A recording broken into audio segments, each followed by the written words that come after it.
নমস্কার বন্ধুরা। তো তোমাদের সামনে নিয়ে চলে এসেছি আবারও একটি প্রিভিয়াস ইয়ার কোশ্চিন এসএসসি জিডির, যেটা 21শে ফেব্রুয়ারি 2024 হয়েছিল শিফট 1-এর।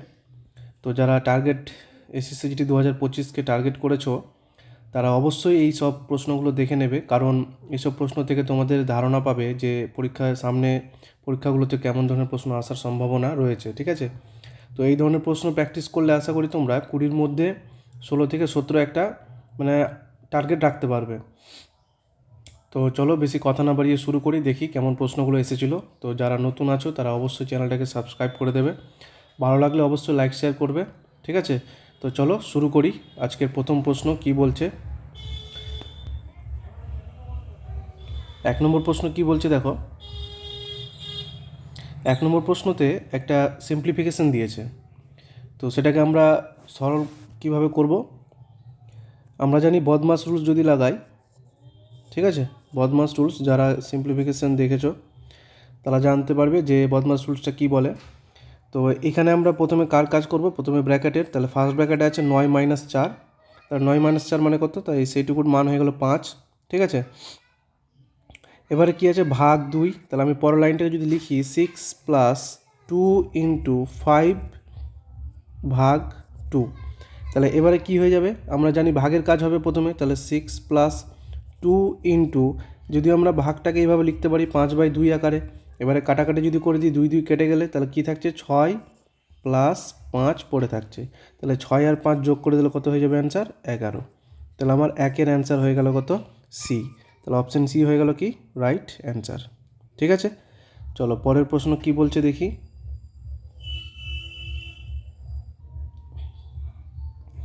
2 নম্বর প্রশ্ন বলছে রমেশের বেতন রমণীর বেতনের থেকে 20% বেশি। রমেশ যদি 33,750 টাকা সঞ্চয় করে যা তার বেতনের 75%, তবে রমণীর বেতন কত হবে।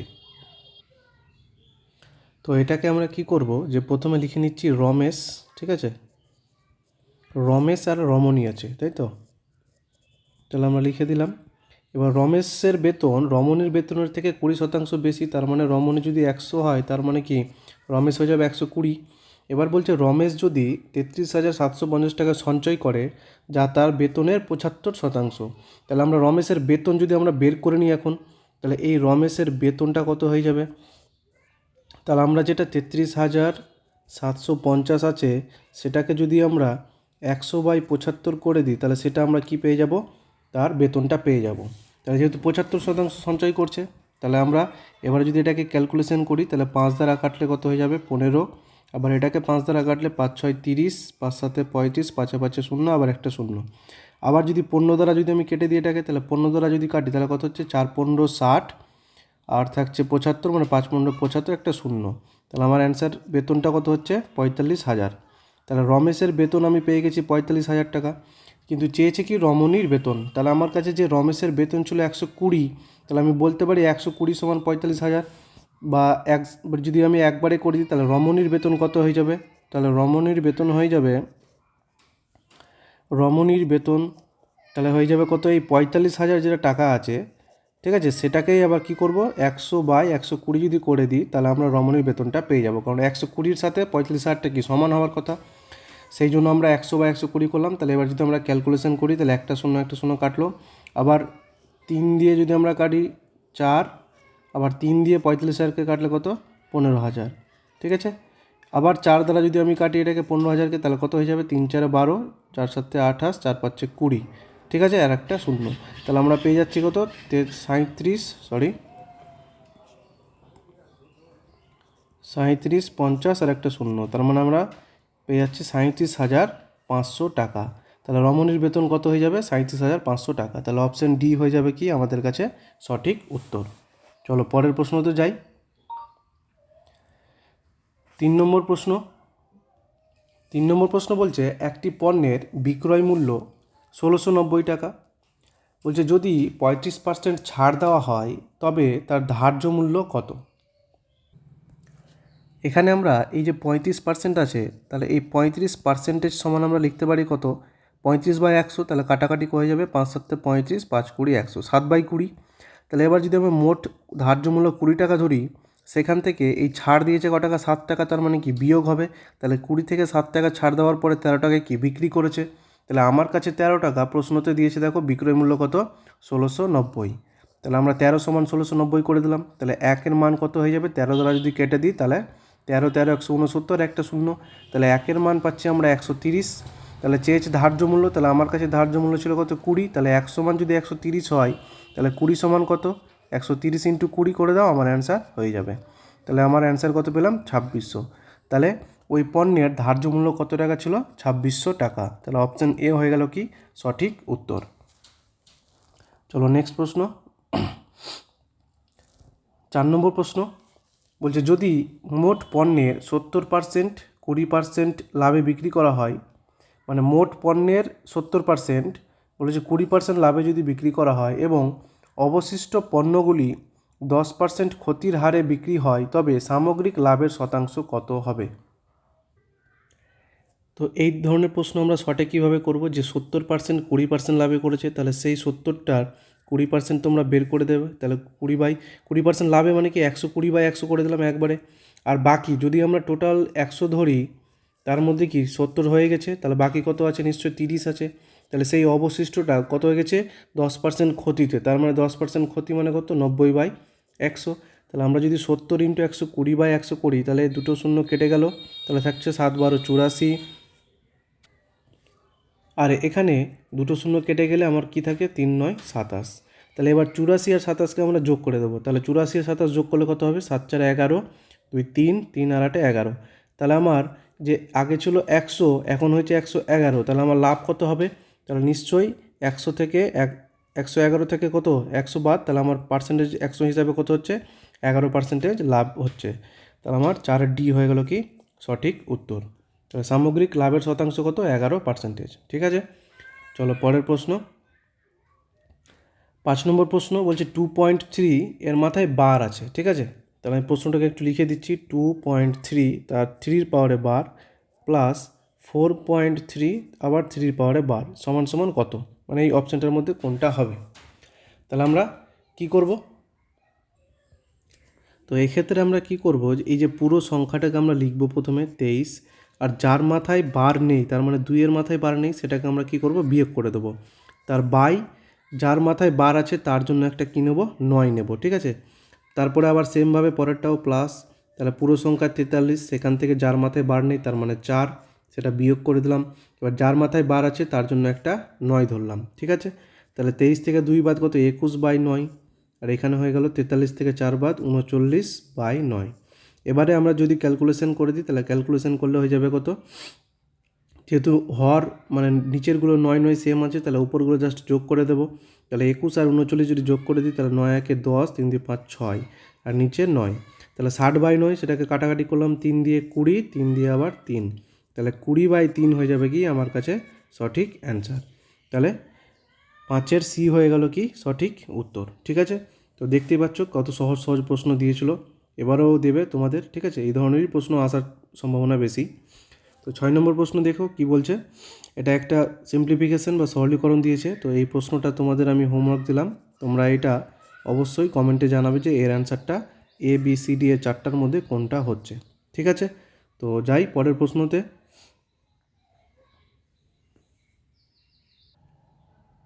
7 নম্বর প্রশ্ন বলছে, পি ও কিউ একসাথে 30 দিনে একটি কাজ সম্পন্ন করতে পারে, কিউ ও আর একসাথে ওই কাজ বা একই কাজ 37.5 দিনে সম্পন্ন করতে পারে, একসাথে আর এবং পি 150 দিনে সম্পন্ন করতে পারে, তবে একত্রে তারা কত দিনে কাজটি শেষ করতে পারবে। তাহলে এই ধরনের প্রশ্ন আমরা কিভাবে করব, প্রথমে দেওয়া আছে পি প্লাস কিউ, মানে পি আর কিউ একসাথে করছে কত দিনে, 30 দিনে। আবার তারপরে দেওয়া আছে কিউ আর আর একসাথে করছে কত দিনে, দেওয়া আছে 37.5। আর শেষে আছে আর প্লাস পি, তারা করছে কত, 150 দিনে। তাহলে আমরা যেহেতু সময় কার্যের অঙ্ক শিখেছি, তাহলে আমরা কিভাবে করব, লসাগু করে দিলাম 150।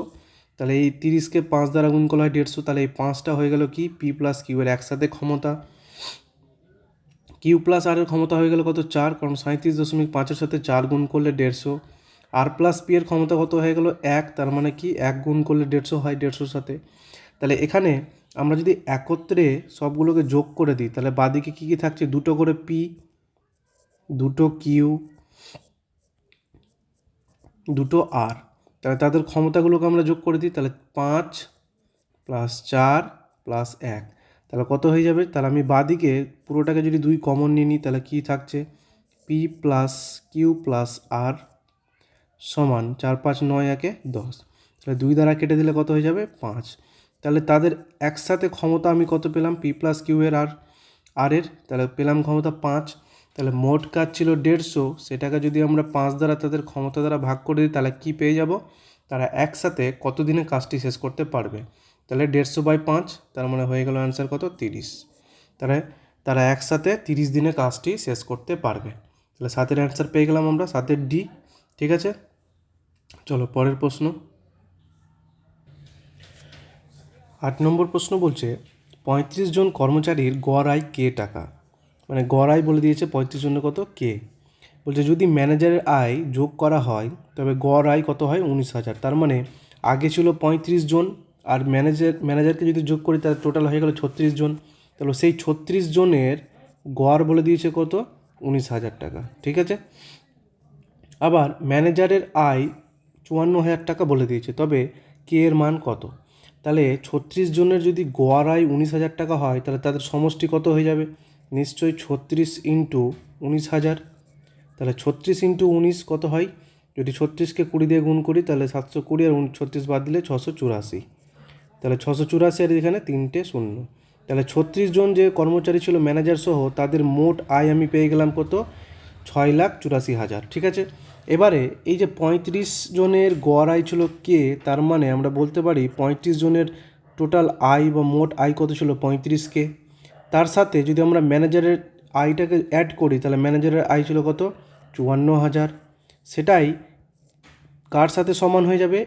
এটাই হয়ে গেল কি টোটাল 36 জনের, তাহলে সেটাই আবার 36 জনের মোট আয় পেয়েছি কত? 6,84,000। তাহলে সেটার সাথে কি হয়ে গেল? সমান হয়ে গেল। তাহলে এবার আমরা ক্যালকুলেশন করব।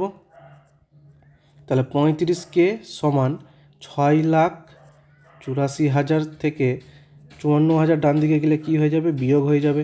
তাহলে যদি বিয়োগ দিয়ে দিই তাহলে কত হচ্ছে? 3টে শূন্য থাকলো, আর একটা শূন্য, 3 6। তাহলে 35K সমান এটা, তাহলে কে এর মান কত হয়ে যাবে? যদি আমরা কাটাকাটি করি, এবারে কাটাকাটি করে দেবো 35, তাহলে 7 দ্বারা যদি আমি কাটি 35কে 5, আর ডান দিকে যদি 7 দ্বারা কাটি 7 9 63, আর 4টে শূন্য। আবার 5 দ্বারা কেটে দিলে কত হয়ে যাবে? 5 18 90, আর 3টে শূন্য। তাহলে আমরা এখান থেকে কে এর মানটা কত পাচ্ছি? 18,000। তাহলে আমাদের অ্যান্সারটা আমরা পেয়ে গেছি। তাহলে 8 নম্বর প্রশ্নের অপশান বি হচ্ছে কি সঠিক উত্তর। ঠিক আছে, চলো পরের প্রশ্ন। 9 নম্বর প্রশ্ন বলছে 22 জন শিক্ষকের গড় বয়স 64 বছর। সেই দলে একজন নতুন শিক্ষককে যুক্ত করার পর গড় 1 বছর বৃদ্ধি পায়, তবে নতুন শিক্ষকের বয়স কত? তো প্রথমে ছিল 22 জন শিক্ষক, তাহলে সেই 22 জন শিক্ষকের গড় বয়স যদি 64 হয় তাহলে তাদের মোট বয়সের সমষ্টিটা আমরা পেয়ে যাবো কত? 22 × 64 করলে।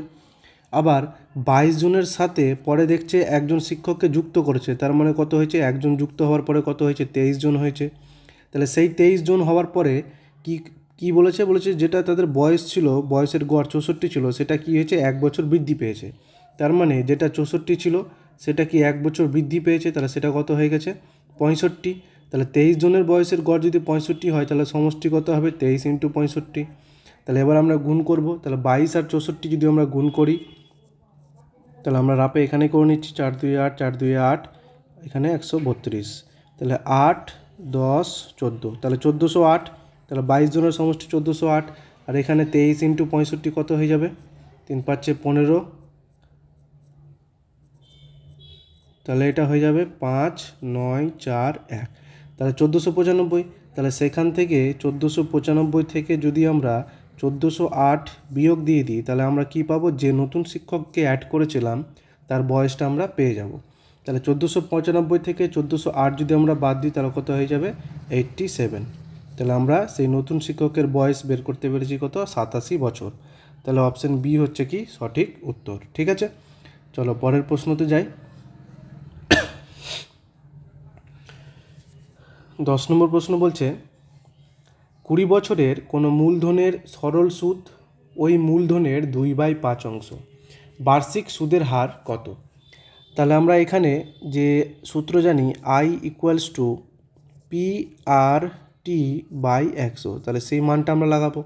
তাহলে এখানে কি বলেছে দেখো, সরল সুদ মূলধনের 2/5, তাহলে এই যে 2/5 এখানে আমরা কি করব, মূলধনটাকে আমরা নিচেরটাকে ধরবো 5, আর যেটা সুদ মানে আয় সেটাকে কি ধরবো, ওপরেরটাকে 2, আর এখানে টি আবার বলে দিয়েছে কত, 20।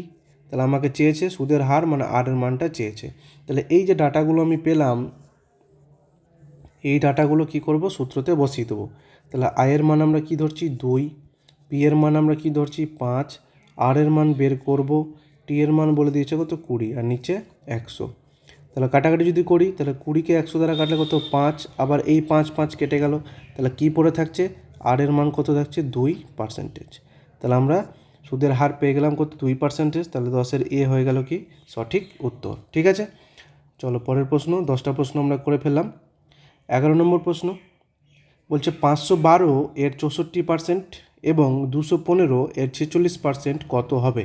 তো এটাও একটা সিম্পলিফিকেশন, ঠিক আছে। তো এটা তোমাদের জন্য হোমওয়ার্ক দিলাম, এটাও তোমরা বাড়িতে করে অবশ্যই কমেন্টে জানাবে। ঠিক আছে, তো পরের প্রশ্নতে যাই। 12 নম্বর প্রশ্ন কি বলছে দেখো, বলছে একটি মিশ্রণে দুধ ও জল 2:3 অনুপাতে থাকে। মিশ্রণে কিছু দুধ যোগ করা হয় যার ফলে তাদের অনুপাত 10:3 হয়। কত দুধ যোগ করা হয়েছিল? তাহলে ওই মিশ্রণে যে কিছু দুধ যোগ করেছিল তাহলে সেই পরিমাণটাই আমাকে চেয়েছে, সেই কিছুর মানটা কত। ঠিক আছে, তো আমরা যদি এই প্রশ্নটাকে ডিটেলসে করতে যাই তবে অনেকটা সময় লেগে যাবে। তো আমরা শর্টে কীভাবে করব, প্রথমে যে মিশ্রণে দুধ আর জল অনুপাত ছিল 2:3 সেটাকে আমি লিখলাম, তাহলে টোটালটা হয়ে গেল কত 5। ঠিক আছে, এবারে কিছু দুধ অ্যাড করার পরে সেই অনুপাতটা হয়েছে কত 10:3। তাহলে যে দুধ অ্যাড করেছে তাহলে আমরা দুধের দিকটা দেখবো, যেহেতু জল অ্যাড করেনি সেই জন্য জলের পরিমাণটা অনুপাতেও দেখো সমান আছে। ঠিক আছে, তাহলে আগে ছিল 2, এখন অ্যাড করেছে, অ্যাড করার পরে হয়েছে 10, তাহলে অ্যাড করেছে কত, আমরা ধরলাম 8 পরিমাণ অ্যাড করেছে। তাহলে সেই 8 পরিমাণ অ্যাড করেছে কোন মিশ্রণে? প্রাথমিক মিশ্রণ কত ছিল 2:3, সেটাই এই যে 2:3। তাহলে সেই মিশ্রণের মোট ভ্যালুটা কত ছিল 5, তাহলে সেই 5-এর উপরেই 5-এর ভিতরে অ্যাড করেছে, তাহলে কত শতাংশ, 100%। তাহলে এই মেথডে যদি আমরা তাড়াতাড়ি শর্টে করি তাহলে খুব তাড়াতাড়ি হয়ে যাবে। তাহলে 5 দ্বারা কেটে দিলে কত হয়ে গেল 20, তাহলে 8 20 গুণ করে দিলে 160। তাহলে আমাদের অ্যান্সার হয়ে গেল কত, 160% সেই মিশ্রণে দুধ অ্যাড করেছিল। ঠিক আছে, তাহলে অপশান সি হয়ে গেল কি সঠিক উত্তর। যদি আমরা ডিটেলসে করতে যাই তবে অনেকটা বড় লিঙ্কদি হয়ে যাবে, তো পরীক্ষায় এত সময় পাবে না, তো পরীক্ষাতে বিশেষ করে এই শর্টেই করতে হবে। ঠিক আছে, তো চলো পরের প্রশ্নতে যাই। 13 নম্বর প্রশ্ন বলছে অরবিন্দ একটি কাজ 20 দিনে এবং বক্সি 22 দিনে করতে পারে। যদি তারা এটি 5 দিনে একসাথে করে তবে বাকি কাজের ভগ্নাংশ কত?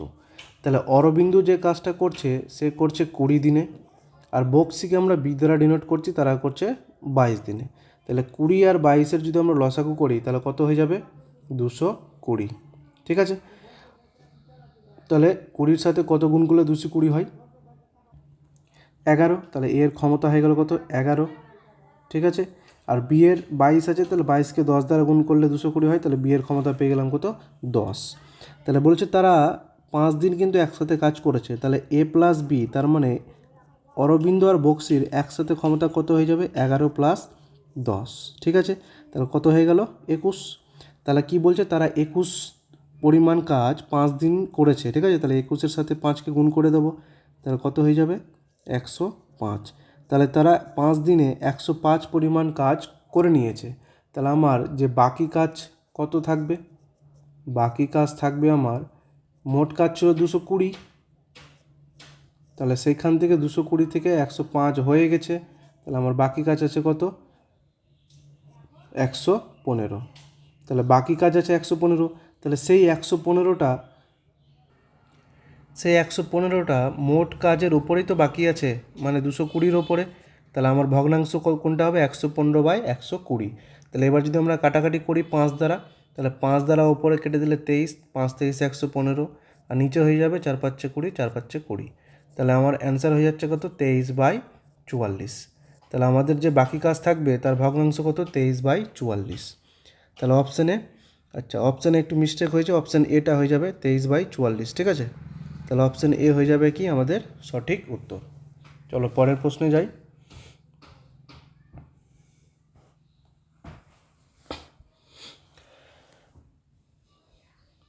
বলছে একজন ব্যক্তি 1 টাকায় 35টি কলম কেনেন। 40% লাভ অর্জনের জন্য তাকে 1 টাকায় কয়টি কলম বিক্রি করতে হবে? তো আমরা কিভাবে করব? এই যে 35টি কলম কিনছে 1 টাকায়, ঠিক আছে, তাহলে বলছে 1 টাকায় কয়টি কলম বিক্রি করতে হবে, তাহলে 40% লাভ বলেছে, তাহলে 40% লাভ মানে 140/100। তাহলে সেইটাকে যদি আমরা উল্টিয়ে করে দিই, তার মানে কি 100/140 করে দিই, কারণ 40% লাভ মানে কি, যদি 100 টাকার উপরে বিক্রি করে 40 টাকা লাভ হয় তাহলে কত, 140 টাকা। তাহলে সেখান থেকে যদি আমরা সেটাকে উল্টিয়ে দিই, তাহলে আমরা 1 টাকায় যে কলম বিক্রি হবে সেটা আমি পেয়ে যাব, কটা কলম বিক্রি হচ্ছে, ঠিক আছে। তাহলে 100/140 করে দিলাম, এবারে জাস্ট কাটাকাটি করে দাও, 0 0 কেটে দিলাম, 2 দ্বারা কাটলে 7, 2 দ্বারা 10কে কাটলে 5, আবার 7কে 35 দ্বারা কাটলে কত, 5, তাহলে 5 5 25। তাহলে খুব সহজেই একটা লাইনেই শুধু কাটাকাটি করতে হবে, তবে আমরা অ্যান্সারটা পেয়ে গেলাম কি 1 টাকায় কয়টি কলম বিক্রি করতে হবে, তাকে 25টি কলম বিক্রি করতে হবে, তবেই সে 40% লাভ করতে পারবে। তো আমার 14 বি হয়ে গেল কি সঠিক উত্তর, ঠিক আছে। চলো পরের প্রশ্ন।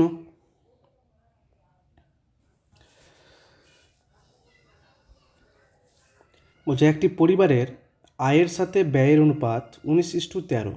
যদি পরিবারের ব্যয় হয় 29,510 টাকা, তবে পরিবারের সঞ্চয় কত? তাহলে আয় আছে 19 আর ব্যয় আছে কত, 13।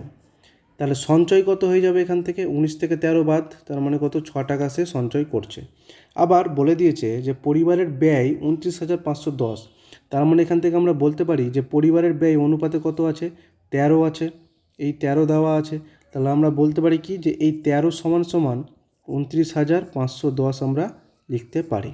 তাহলে আমরা যদি কাটাকাটি করে দিই, তাহলে 1 সমান কত হয়ে যাবে, 13 2 26, 35 মানে আবার 13 2 26, 91, 7 13 91, একটা 0।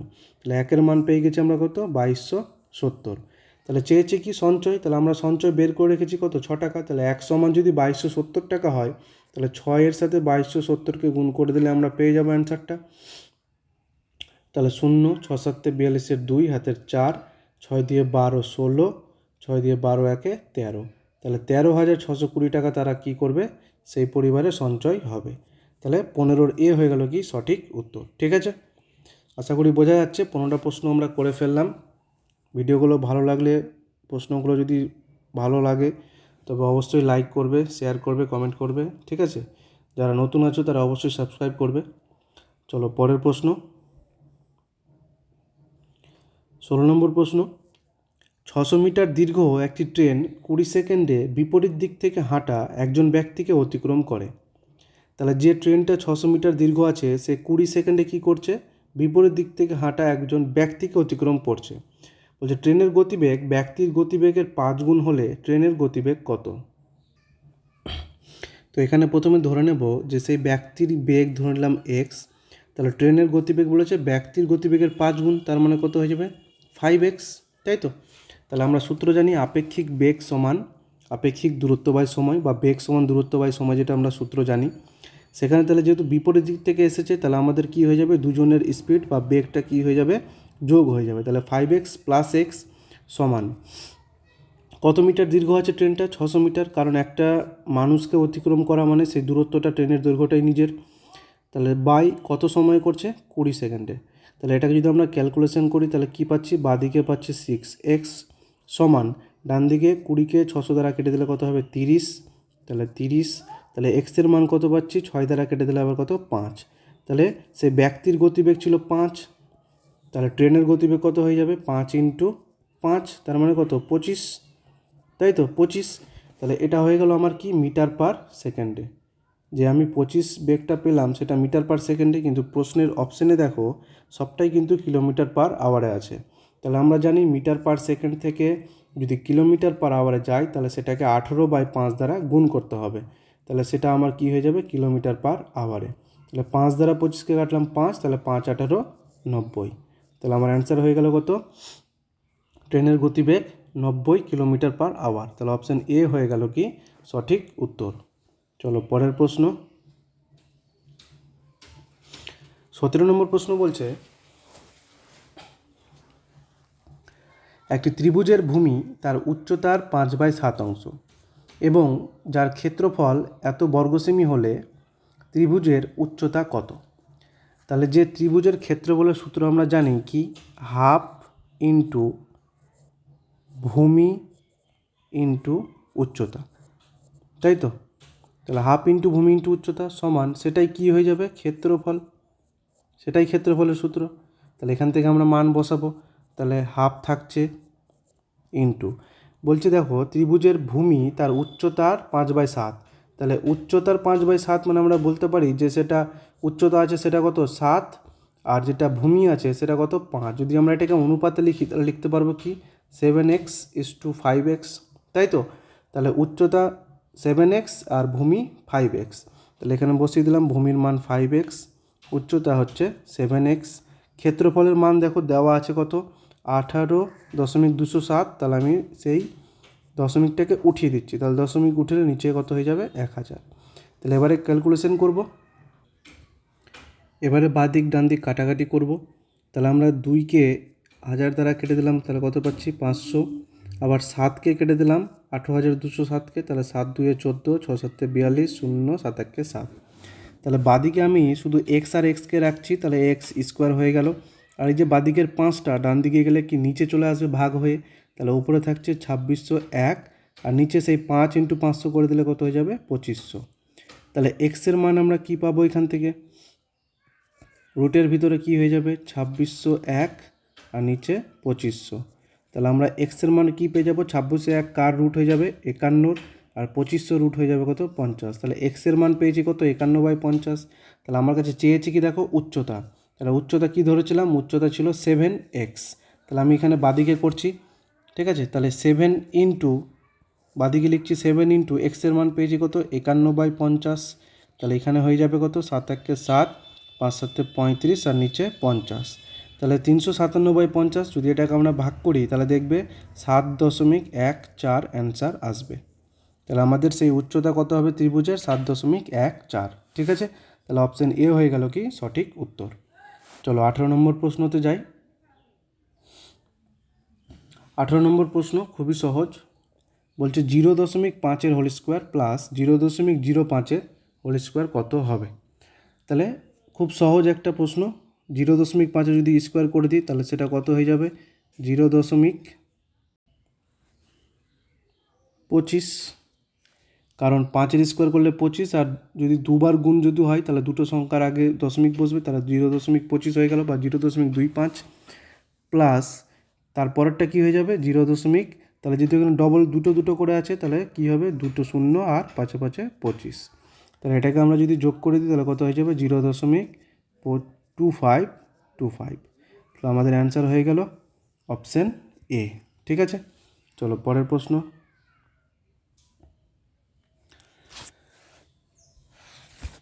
19 নম্বর প্রশ্ন বলছে, ধার্য মূল্যের 16/25 টাকায় একটি বই বিক্রি করলে ক্ষতি হয়, বইয়ের ধার্য মূল্য ও বিক্রয় মূল্যের অনুপাত কত হবে? প্রশ্নটাকে শুধু একটু ঘুরিয়ে বলেছে যে ধার্য মূল্যের 16/25 টাকায় বিক্রি করলে, তার মানে ধার্য মূল্য আমরা কী ধরে নেব নিচের সংখ্যাটাকে, মানে কত 25, বিক্রি করছে কত টাকায় 16 টাকায়, তাহলে সেটাই হয়ে গেল কি বিক্রয় মূল্য। দেখো সেটাই চেয়েছে ধার্য মূল্য বিক্রয় মূল্যের অনুপাত, তাহলে অ্যান্সার হয়ে গেল কত 25:16। তাহলে অপশান সি হয়ে গেল রাইট অ্যান্সার, ঠিক আছে? চলো শেষ প্রশ্ন। 20 নম্বর প্রশ্ন বলছে দেখো একটি নির্দিষ্ট হারে 2 বছরের জন্য একটি মূলধনের উপর সরল সুদ এবং চক্রবৃদ্ধি সুদ হলো যথাক্রমে 12,000 টাকা এবং 14,400 টাকা, তবে মূলধন কত? এখানে যে সরল সুদটা আছে 12,000 টাকা, ঠিক আছে, আর চক্রবৃদ্ধি সুদ আছে 14,400 টাকা। তাহলে সরল সুদ যদি 2 বছরে 12,000 টাকা হয় তার মানে কি প্রতি বছরে 6,000 টাকা করে, কারণ সরল সুদ সেম হবে। তাহলে প্রথম বছরে যদি সরল সুদ 6,000 টাকা হয় তাহলে দ্বিতীয় বছরে কত হয়েছিল 6,000 টাকা। আবার এই যদি চক্রবৃদ্ধি সুদ 14,400 টাকা, তার মানে 14,400 টাকা থেকে যদি আমরা 12,000 বাদ দিয়ে দিই তাহলে থাকছে কত? 2,400। তাহলে সেই 2,400টা কি দ্বিতীয় বছরে সেই প্রথম বছরের জন্য সুদ, তার মানে এই যে 6,000 টাকার, সেই 6,000 টাকার দ্বিতীয় বছরে সুদ লেগেছিল কত? 2,400 টাকা। তবেই আমার টোটালটা হয়ে যাবে কত? 14,400 টাকা, মানে চক্রবৃদ্ধি সুদ। তো এখানে আমরা পার্সেন্টেজটা বের করে নেব কি, এই যে 2,400 টাকা কত পার্সেন্টেজ হয়েছে 6,000 টাকার উপরে, সেটা আমরা আগে বের করে নেব। তাহলে কত শতাংশ ইন্টু 100%। তাহলে 2 শূন্য 2 শূন্য, এখানে একটা এখানে একটা, তাহলে 6 দ্বারা কেটে দিলে কত? 4।